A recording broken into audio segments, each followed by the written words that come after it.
माझी भाषणाचे विषय आहे वर्तमान क्या संभू पापेगा। जो देश अपना इतिहास भूल जाता है, जो देश अपना इतिहास भूल जाता है, उसका भूगोल अपने आप समाप्त हो जाता है। उसका भूगोल अपने आप समाप्त हो जाता है। जो संस्कृति और सभ्यता की विरासत को भुला देता है, वो खुद इतिहास से मिट जाता है, वो खुद इतिहास से मिट जाता है। सुमारे 5,000 वर्षाच्या गौरवशाली इतिहासाचा वारसा विसरून सोशल मीडियात पेज होत असलेली पिढी पाहून आयोजकांना विषय सुचतो आहे वर्तमान इतिहास संभू पापेगा। सन्माननीय व्यासपीठ, कन्या परीक्षावर मनोरसिक श्रोते हो, नमस्कार। मी आज आपल्यासमोर विषय मांडत आहे वर्तमान इतिहास संभू पापेगा। मित्रांनो, प्रश्न तेव्हाच विचारले जातात जेव्हा परिस्थिती बिकट होते। आपल्या आसपास डोळे उघडून पहा नक्की काय घडत आहे।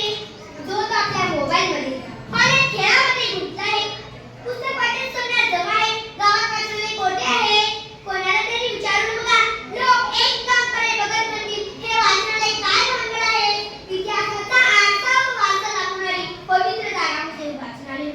त्यात भानगड या शब्दाने ओळखले जात असेल तर समजून घ्या विवेचने पिढी परत एकदा उडाणपुरीच्या दिशेने जात आहे।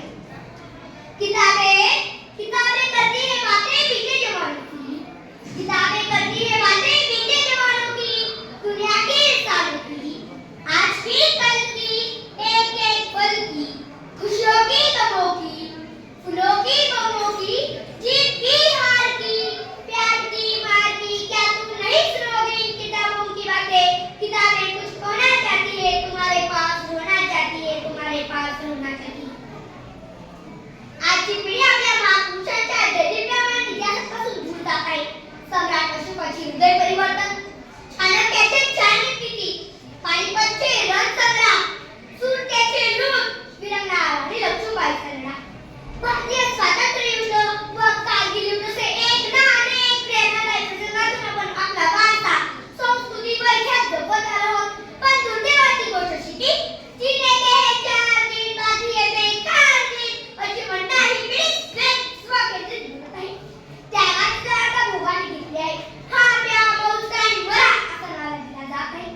रसिक श्रोते हो, एक कड्याची पिढी मोबाईलच्या शॉर्टमध्ये, नेत्यांचे हेडस्पीकमध्ये, विवेकशून्य बौद्धिकामध्ये, ऑनलाईन खेळामध्ये, विविध व्यसनामध्ये व सोशल मीडिया नावाच्या आभासी जगामध्ये रमली आहे। तर दुसरीकडे गड किल्ले, वास्तुशिल्प, वस्तुसंग्रहालय, लिखित व लिखित यांची घोर उपेक्षा होत आहे। आपण जगायचे कशासाठी? आपल्या जीवनाचे ध्येय काय? अशी अनेक प्रश्न उत्तरित आहेत।